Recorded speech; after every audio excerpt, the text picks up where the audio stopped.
লক্ষ লক্ষ রিক্সায় ঢাকার রাস্তায় চলতে পারে? 5,000 টাকা ভাড়া দেয়, মনে করেন 15,000 টাকা পেয়ে গেলাম, দোকান চলুক আর না চলুক। রিক্সারও সেম, আমরা উচ্ছেদ করতে চাই না, কিন্তু বলেন এই ঢাকা শহর কি এই লক্ষ লক্ষ রিক্সায় ঢাকার রাস্তায় চলতে পারে?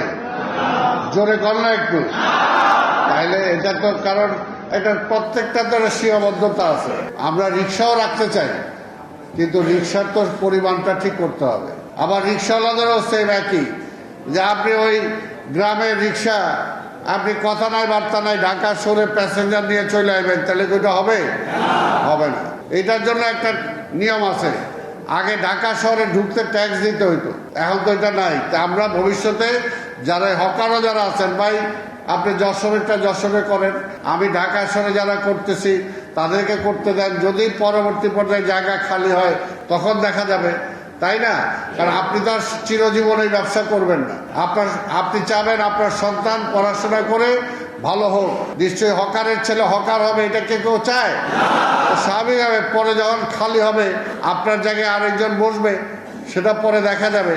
কিন্তু আমরা এটা একটা শৃঙ্খলার মধ্যে দিয়ে আমরা চাই, আমরা অবৈধভাবে কেউ এখানে আসুক সেটা আমরা চাই না। পথচারীরা যাতে ফুটপাথ দিয়ে হাঁটতে পারে সেই ব্যবস্থাটাও থাকবে, রাস্তায় যাতে গাড়ি চলাচল করতে পারে সেই ব্যবস্থাটাও থাকবে, আবার আপনারা যাতে ব্যবসা করতে পারেন সেটাও ব্যবস্থা থাকবে। সব জায়গায় জন্য আমরা 24 ঘন্টা বা 24 ঘন্টার মধ্যে 12 ঘন্টা ব্যবসা করার সব জায়গায় কিন্তু সুযোগ দিতে পারবো না।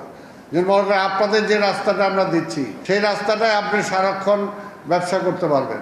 আবার কিছু রাস্তা হবে, মতিঝিলে আমরা দেবো, মতিঝিল কমার্শিয়াল এরিয়াতে কিছু রাস্তায় দেব, 2টার পর থেকে ওইখানে বসবেন। কিছু রাস্তা কিছু জায়গা আছে আমরা দেব যে শুক্র শনিবারে ওই জায়গায় আপনি আবার বসবেন। কিছু ওই যে এরকম ভাগ ভাগ করে আমরা দেবো। আর কিছু জায়গা আছে যে আপনার সার্বক্ষণিকই বসতে পারবেন। সেটা যখন যে এলাকার যে নিয়ম, এই নিয়ম তো আপনারা মানবেন নাকি? আপনাদেরকে মেনে চলতে হবে। জায়গাটা একটু খালি পাইছি, বসে যাই। একটা বড় দোকানদার, সে তার বড় দোকান সে ভাড়া দেয় 5,000 টাকা, সে আপনার কাছে তার দোকানের সামনে একটা ভাড়া দেয় 20,000 টাকা।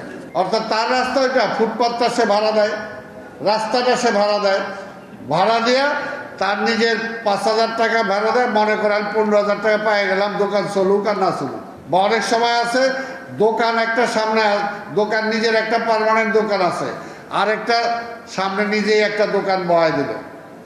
তো এগুলো তো আমাদের একটা সিস্টেমে আনতে হবে।